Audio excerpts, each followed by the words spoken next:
Somebody else or another type of entity that's paying higher prices for energy is the cruise industry, right? High levels of inflation are also affecting those companies, and they are in turn turning around and charging more, right? Royal Caribbean, Norwegian, Carnival. They also slowing demand for ticket sales from May into June, according to research from Bank of America.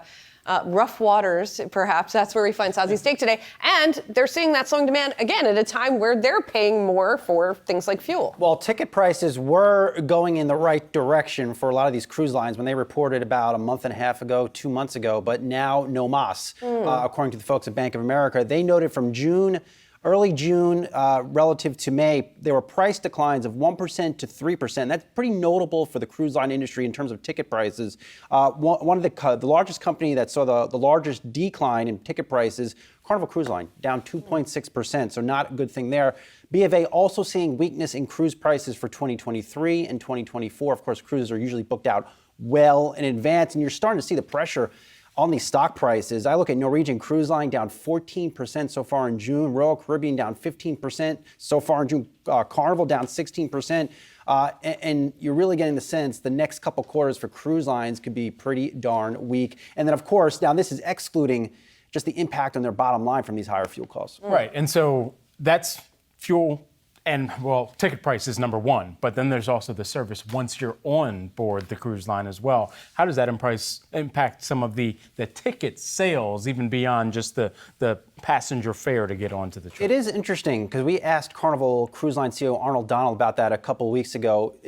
Onboard spending on the cruise seems to be holding up for now, but prices for everything on cruises is also going up pretty significantly. Wi-Fi, I know a couple of cruise lines have started to push through price increases for Wi-Fi.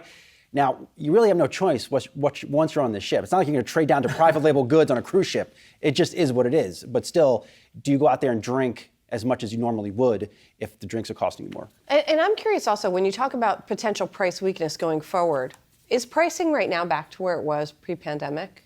Not that I know of.